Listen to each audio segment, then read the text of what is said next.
I am Brian Furniss, Principal Management Consultant at ZPro.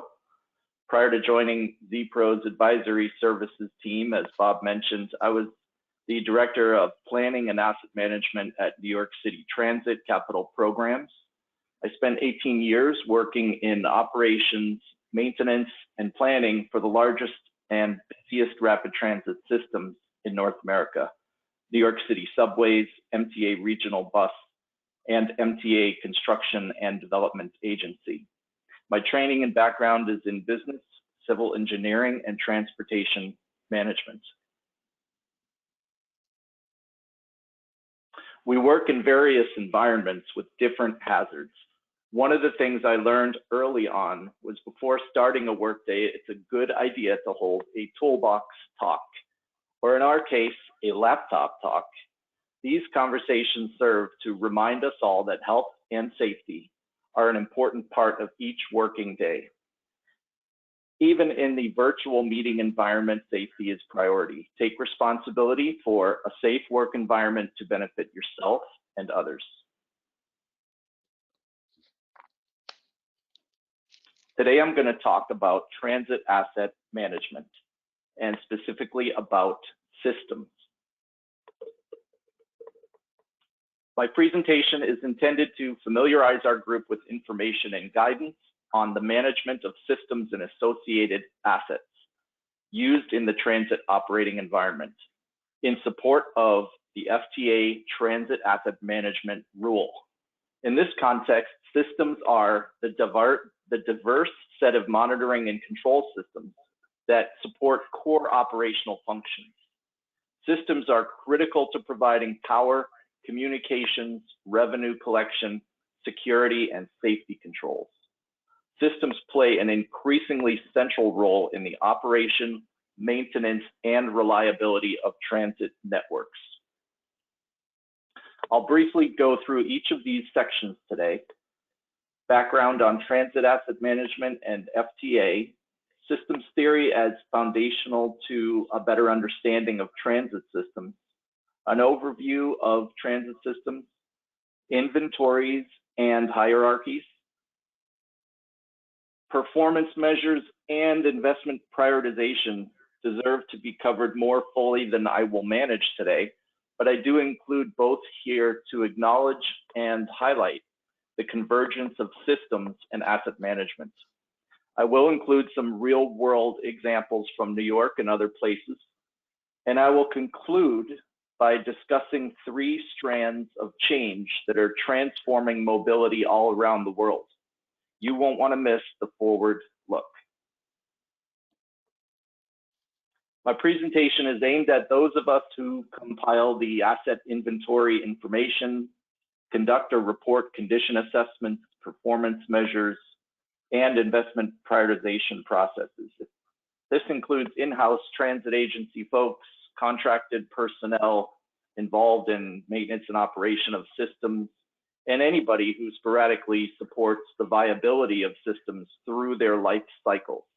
If that doesn't describe you, not to worry. As I mentioned, towards the end of the presentation, we will look at changes in technology and mobility systems that I believe everyone has a personal and professional stake in. I believe we all play a role in creating a purposeful transition to the best possible mobility outcomes.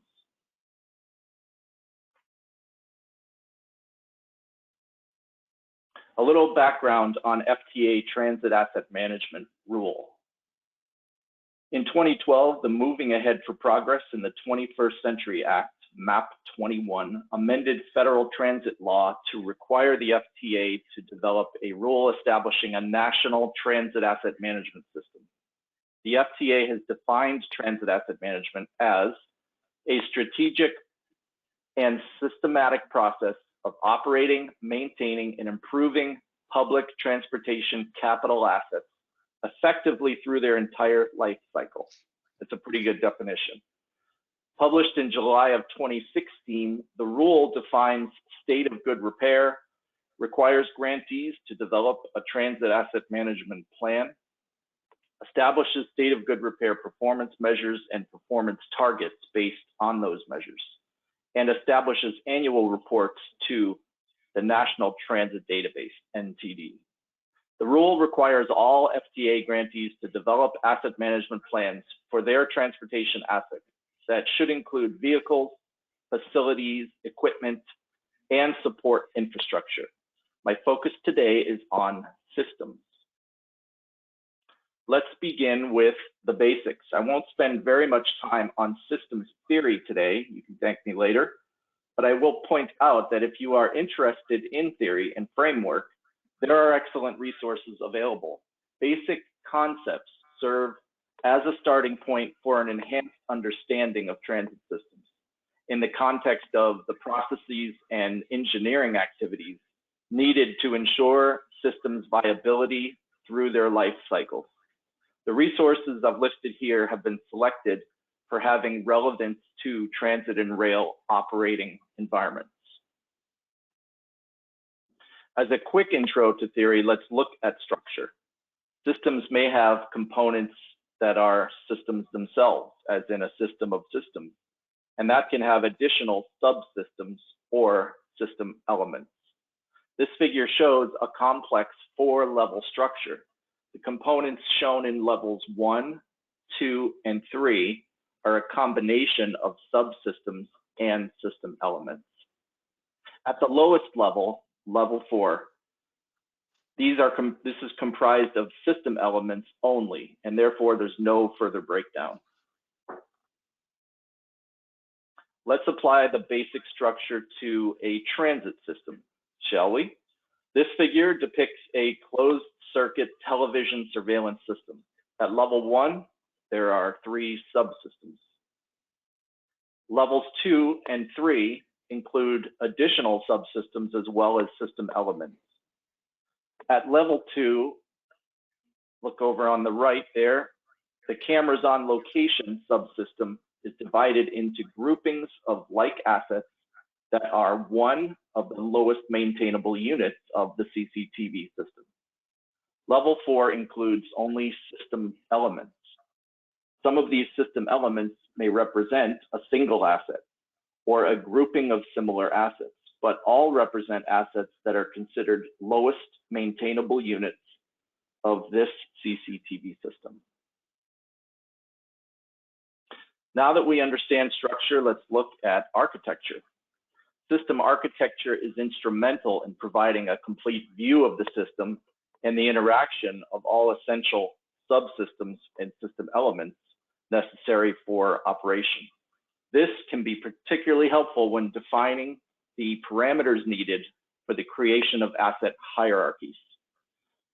Having a system architecture that segments system elements by location, or how easily they can be controlled or observed, or how they're best operated or repaired, rather than by what they do or how they were designed, can help create a useful asset hierarchy and help users or operators better manage a complex system. There are plenty of real-world examples of transportation CCTV systems. For example, in the Beijing subway in China, the use of CCTV and artificial intelligence goes way beyond just facial recognition. Surveillance technology there includes behavioral detection, body temperature screening, even emotional recognition technology, apparently part of the government's ideological campaign to encourage certain kinds of expression and limit others. But how about some examples a little closer to home? You see that yellow bus unit on the right side there? Each New York MTA bus has 8 cameras, video cameras, the last time I counted.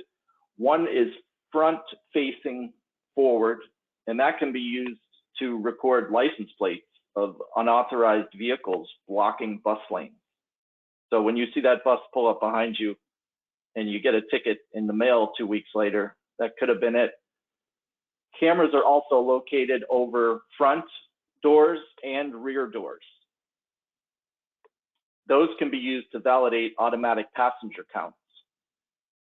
There's also a pinhole camera hidden in the bus operator's dashboard that can be activated manually to alert the bus command center and security command center to emergency situations without having the operator call over the bus radio. All these camera feeds are not monitored in real time, but they do have that capability. Video files are regularly uploaded to servers within bus depot garages, and data is stored there temporarily in accordance with IT and legal department procedures. Footage may be obtained by authorized third parties for investigative purposes. Let's look over at the left side here. How about stations CCTV? That looks like a Grand Central Station icon there, or a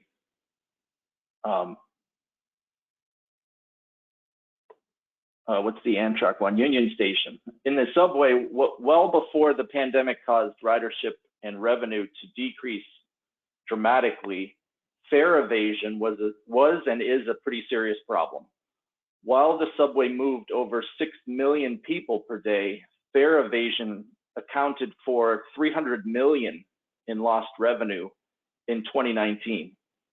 This up from $225 million in 2018 and $150 million in 2017. This, despite investing tens of millions of dollars each year in new cameras, new signage, and limited enforcement efforts. Back in 2019, an MTA board member said she would like to see videos of fare beaters posted on YouTube to broadcast their identity to the public. Her novel idea received some support, but others said it was too extreme to shame people who were not able to afford a subway fare. That board member subsequently became the interim president of NYCT, so perhaps she will dust off that idea as subway ridership continues to improve and recover. Whether or not you agree with her idea, I do like that she was thinking outside the box. It's questionable whether public shaming is effective, but I will let you decide that for yourselves.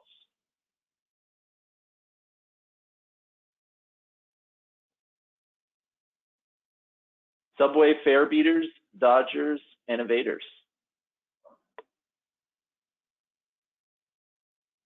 There's the traditional 2 feet hop.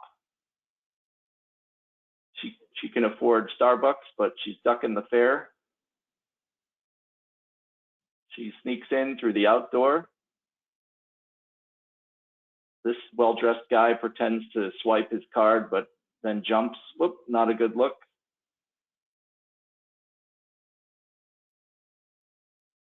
He says, why do I have to pay if he doesn't pay? And you have the one leg straddle technique.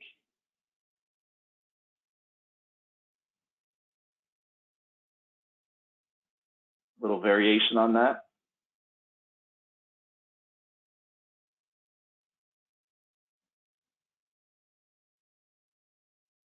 She's taking the backpack off for the reverse duck and shuffle.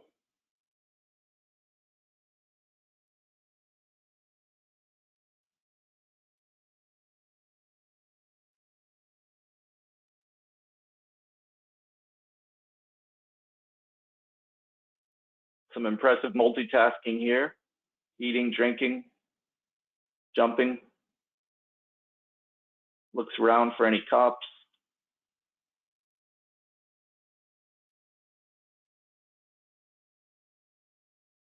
So you start to get the idea.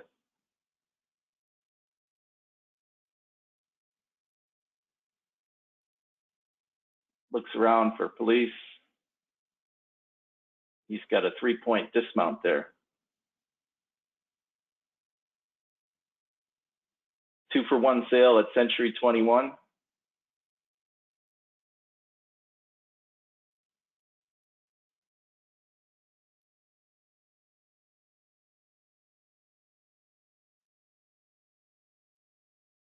Now that I've showed you fare beaters, dodgers, and evaders on the CCTV system, I do feel sort of obligated to tell you, you should pay the transit fare. The good news is you don't need old tokens or Metro cards or even cash anymore. What my friend Al is going to tell us here is all you need to do is tap and go with Omni, which stands for One Metro New York. Omni will also work on PATH trains and regional bus systems as well. Omni is an example of a revenue collection system. It's very simple to use. If your card has that symbol on it, tap and go.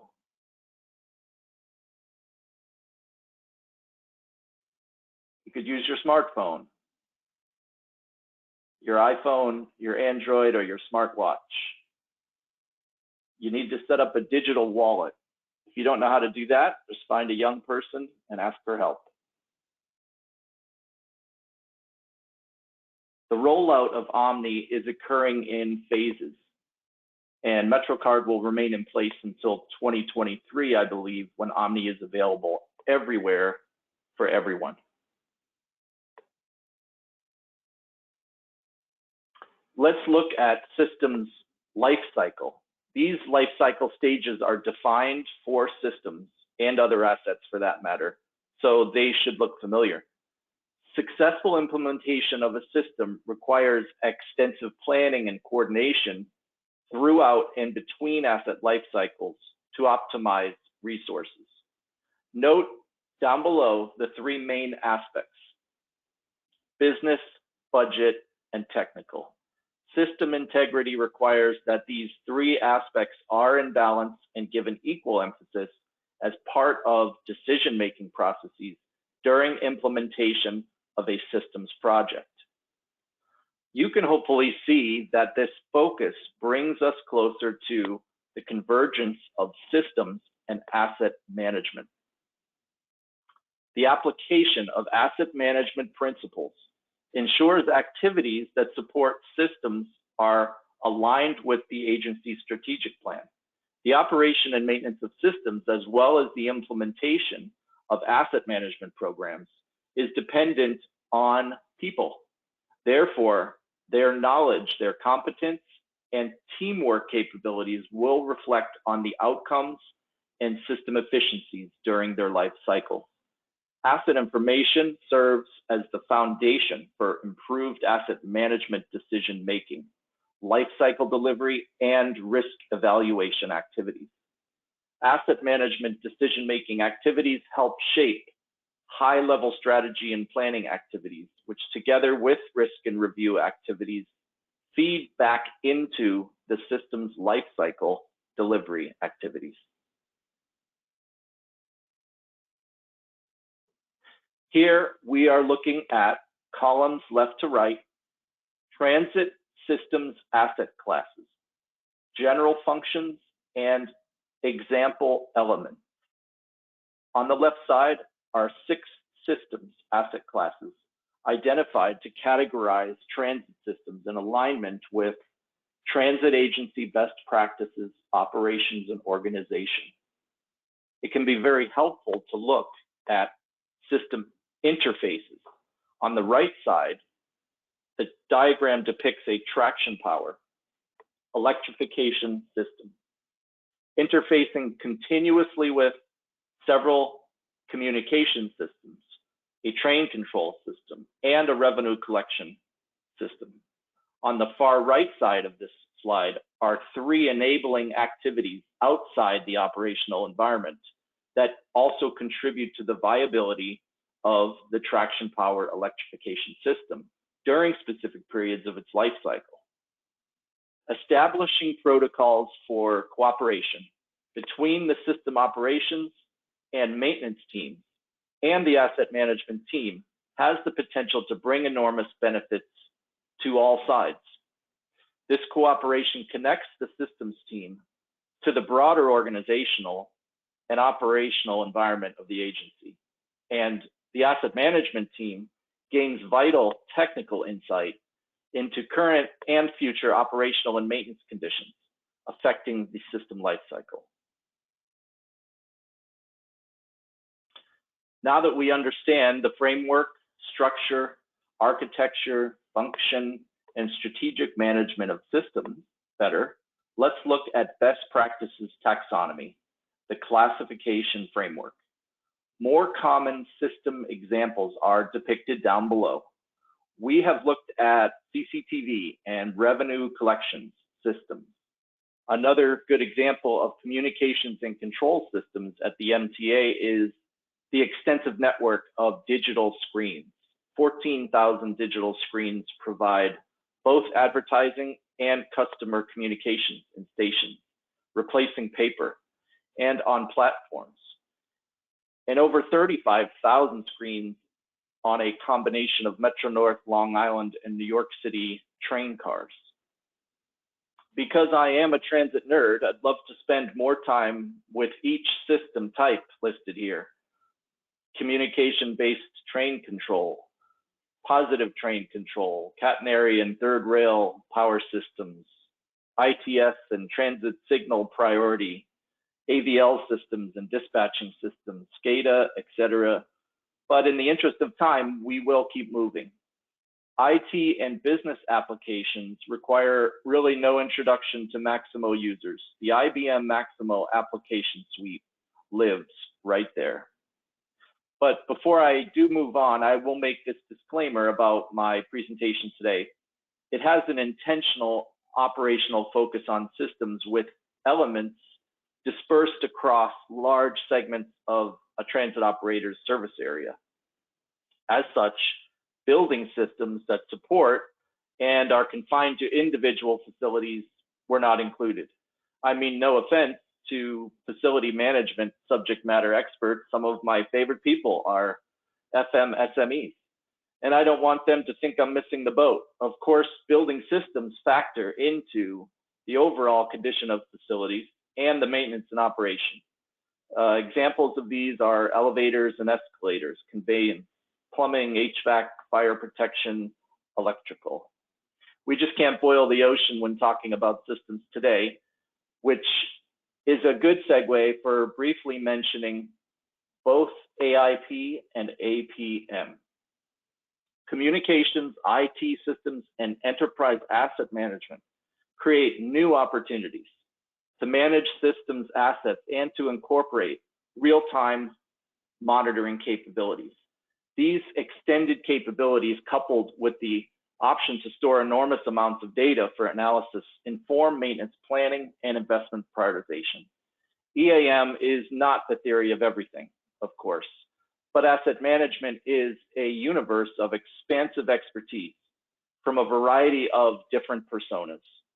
A very learned and wise man that you'll be hearing from later today once said, strategy is never one and done, and that is why it dies in a spreadsheet. Unless your information management includes asset work management, asset performance management, asset strategy management, and asset investment, you are dead before you start. This is an exciting time to be working in asset management, and transit systems are at the forefront of the digital transformation journey. That is a pretty good segue to my final topic, the forward look at mobility. These three forces, progress toward vehicle automation, evolution towards connected vehicles, transport systems and networks, and increasing public interest in and a shift towards electric vehicles, are all in motion now across the world, and they bring distinct benefits and opportunities. Vehicle automation refers to the spectrum of driver assistance technologies as defined by the Society of Automotive Engineers International Standard. The higher the level of automation, the more information the vehicle uses about the driving environment to automate tasks. Vehicle automation is not new. Over the last 30 years, we've seen increasing levels of automation built into both light vehicles and freight. With pilots and trials ongoing around the world, increasing onboard automation in new vehicles, and some operational systems already in place, we can expect continued and rapid change. Mobility in the future will be much more connected than it is today. This is inevitable. The days of dumb vehicles traveling on dumb roads are already behind us in many countries and cities. Many of us already travel in connected cars or public transport vehicles. The links between progress in connected and automated technologies are increasingly clear and form part of the bigger picture of future mobility systems. The third strand of change is the increasing public interest in and shift towards electric vehicles. The conversion to an all-electric fleet could, subject to the charging infrastructure being in place, continue ahead of other aspects of future mobility. The challenges in this area are distinct but well understood. It is possible that other new propulsion technologies will emerge, and I think our poll reflected that. But at this point, the shift to electric has buy-in from both the public and private sectors.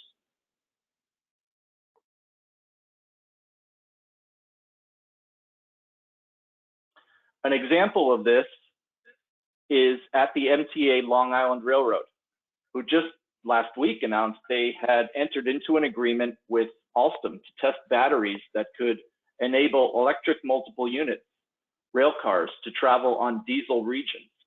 Upon successful completion of an 8-month initial analysis, technicians will retrofit a 2-car long electric train to operate on battery power without passengers on the Oyster Bay branch. While on electric portions of the route, the train would run on third power and charge these batteries, then switch to battery power for the unelectrified segment. Embracing new battery technology could allow Long Island Railroad to essentially electrify the entire railroad without the need for billions of dollars in massive capital investments. Part of this analysis will tell LIRR if they need additional charging stations for longer distances, how fast can a battery recharge in a 60-second station stop, and how many charging stations would be required to expand. This appears to be the very first test of battery-powered commuter rail cars in North America, and if successful, could be deployed anywhere diesel commuter trains operate on Long Island Railroad or Metro North Railroad. Another great example is the MTA Bus Fleet. There are 5,800 buses, and they burned 37.5 million gallons of fuel in 2020. Costing the agency nearly $55 million. Currently, there are 25 electric buses in the fleet, and electric models do not have enough range to operate on roughly 1/3 of the routes. Batteries on electric buses lose power more quickly in the winter when they must also power heating systems. MTA is planning to build charging infrastructure in at least 8 of the city's 28 depots by 2024. But even if the charging infrastructure is in place and battery performance improves, the cities and states' electrical grid must play catch up. Current technology would require the MTA to consume 10 times the electricity it uses today if all its buses were electric. The New York City Department of Ed has committed to an all-electric fleet of school buses. The New York City and DOT are committed to an all-electric fleet of non-revenue vehicles. So they are all going to be vying for the same power source.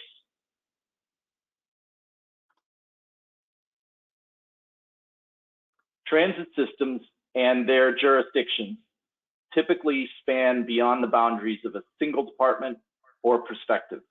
One of the most inspiring aspects of working in transportation for me is that it touches people's daily lives. Please reach out to me with any questions you have. It is my goal to provide industry stakeholders with information and skills to make better business decisions about technology, operational and capital investments, and to share best practices where available. I hope to continue to do that by growing our community and engaging with maximal users. I leave you with an example of an exciting mobility initiative that is automated, connected, electric mobility as a service. Jacksonville, Florida's ultimate urban circulator.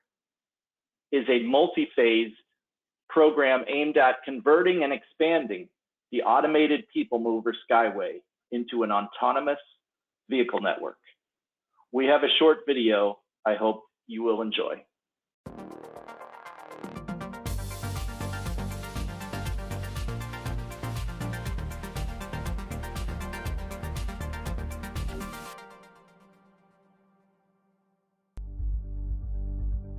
In the late 1980s, the Automated Skyway Express, or Skyway, was developed to provide convenient links throughout downtown, Convention Center, and Florida State College of Jacksonville. Building on the success of the initial Skyway, a crossing over the St. Johns River connecting to the South Bank and Kings Avenue Skyway Station was added later. The 2.5-mile system now moves 1.2 million passengers annually. After more than 25 years of service, the Skyway is due for modernization. New technologies such as automated vehicles and mobile smart devices offer greater flexibility for public transit, and exciting opportunities to build on our existing assets, creating a more accessible, versatile, demand-responsive, world-class system to more fully connect downtown with our vibrant urban neighborhoods and get people where they want to go. Let's look at the potential. The existing Skyway serves downtown Jacksonville and connects the North Bank and South Bank of the scenic St. Johns River. This project, the Ultimate Urban Circulator, or U2C, makes new connections possible and gives customers the ability to reach more destinations.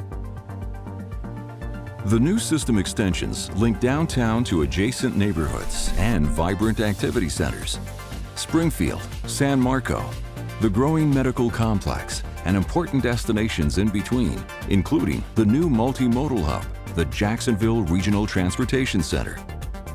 This plan complements emerging developments such as the mixed-use Brooklyn area, the district, the shipyards revitalization, and the river enhancement plans along the St. Johns River. Assets from the existing system, including the elevated structure and stations, are repurposed to reduce costs, while state-of-the-art operating technology and vehicles are incorporated to create a new, improved system and experience for the city. The existing infrastructure is transformed by removing the guide beam and adding a smooth running surface.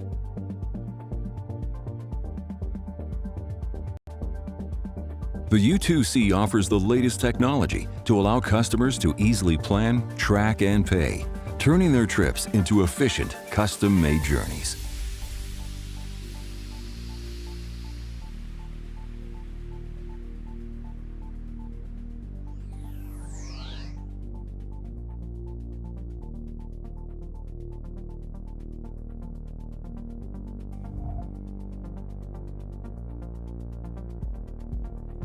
Vehicles run together or independently based on customer need.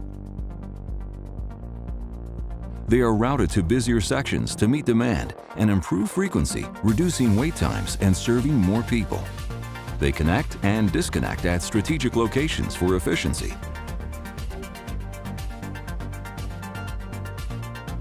A seamless transition from the elevated structure to the street level creates new destinations and greater accessibility, while preserving the character of adjacent neighborhoods. The automated vehicles run in dedicated lanes or in mixed traffic as technology and conditions permit. Features, including advanced controls at intersections, will guide crossing traffic safely and efficiently. Access for all customers is paramount. The system offers the latest accessibility features, providing enhanced services for all passengers. The new system is visually appealing with interior features and best-in-class passenger amenities, such as comfortable seating, electronic information displays, and security cameras for an enjoyable, futuristic, and safe ride experience.